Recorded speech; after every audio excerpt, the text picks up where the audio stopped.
அன்பு உறவுகள் மற்றும் நண்பர்கள் அனைவருக்கும் வணக்கம். நான் உங்கள் ஆறுமுகம் மாசிலாமணி. நமது சேனலுடைய பெயர் ஏஎம்வி மீடியா உங்களை அன்போடு அழைக்கின்றது.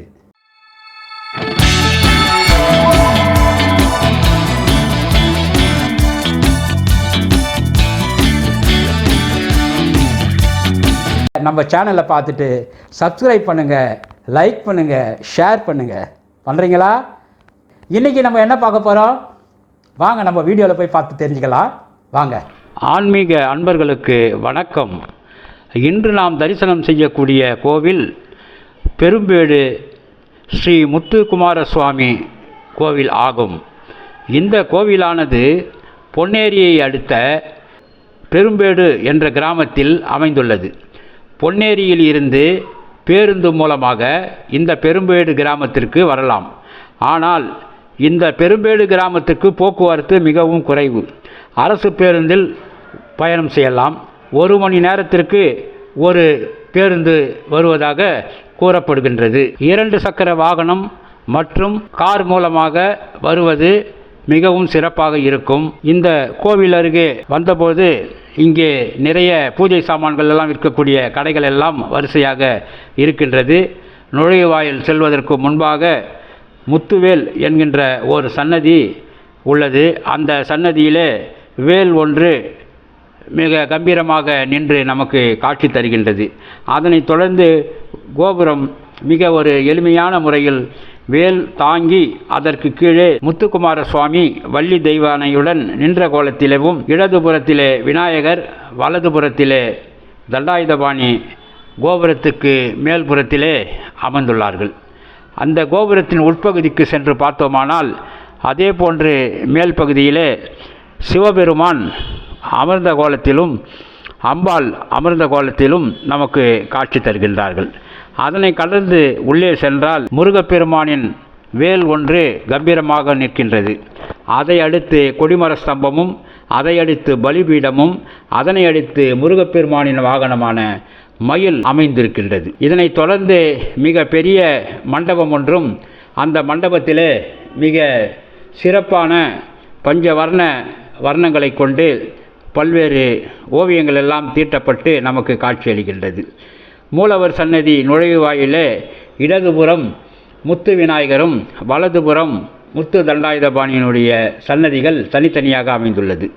உள்ளே மூலவர் முத்துக்குமாரசுவாமியாக நமக்கு காட்சி தருகின்றார். நின்ற கோலத்திலே சுமார் 6.5 அடி உயரத்திலே மிக கம்பீரமாக பார்ப்பதற்கே ஒரு பிரமிப்பூட்ட வகையிலே முருகப்பெருமான் காட்சியளிக்கின்றார்.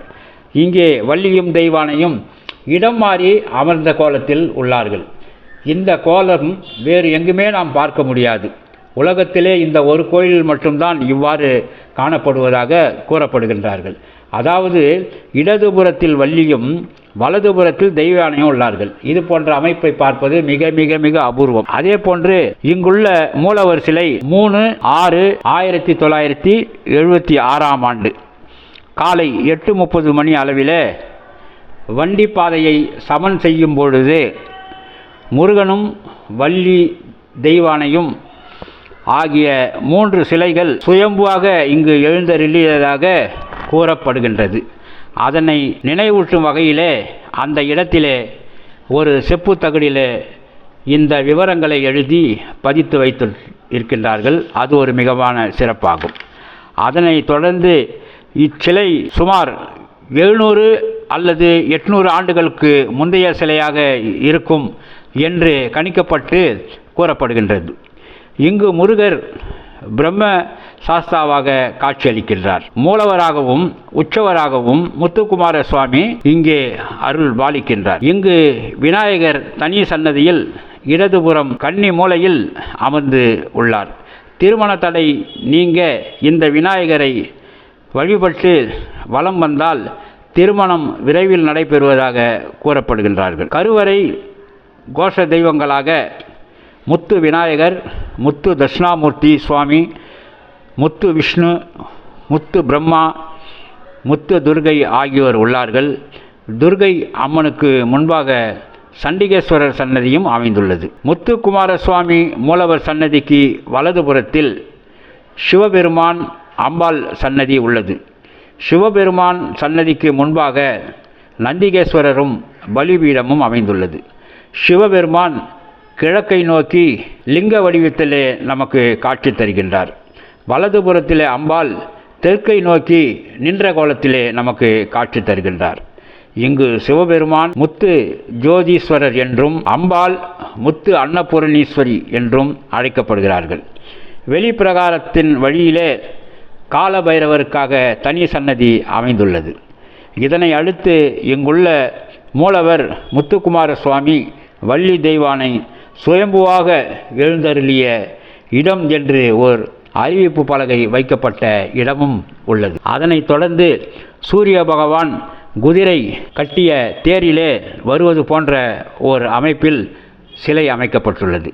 இதனை அடுத்து நவகிரக சன்னதி அமைந்துள்ளது. இவைகளை எல்லாம் நாம் தரிசனம் செய்துவிட்டு இடதுபுறமாக வந்தால் வேப்பமரமும் அரச மரமும் மிக பழமையானதாக காட்சியளிக்கின்றது. மிக பெரிய மரம் இங்கு இருக்கின்றது. அதன் அடியிலே விநாயகரும் நாகர்களும் தனி சன்னதியில் அமைந்துள்ளார்கள். இந்த கோவில் செவ்வாய்தோறும் அதிகமாக மக்கள் வந்து வழிபாடு செய்கின்றார்கள்.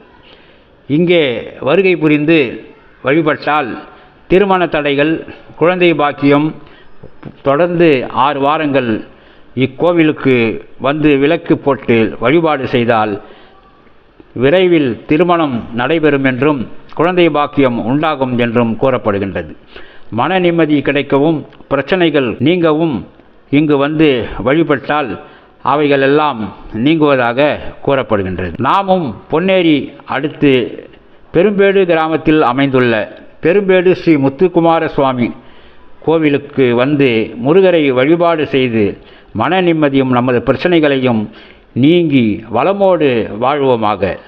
இந்த வீடியோ முழுமையாக பாருங்கள், இடையிலே ஸ்கிப் செய்யாதீர்கள். இந்த சேனலுக்கு லைக் பண்ணுங்கள், ஷேர் பண்ணுங்கள். வீடியோ பற்றிய உங்களது கருத்துக்களை கமெண்ட்டில் நீங்கள் தாராளமாக எழுதலாம். அது மட்டுமல்லாமல் நம்ம சேனலை சப்ஸ்கிரைப் பண்ணுங்கள்.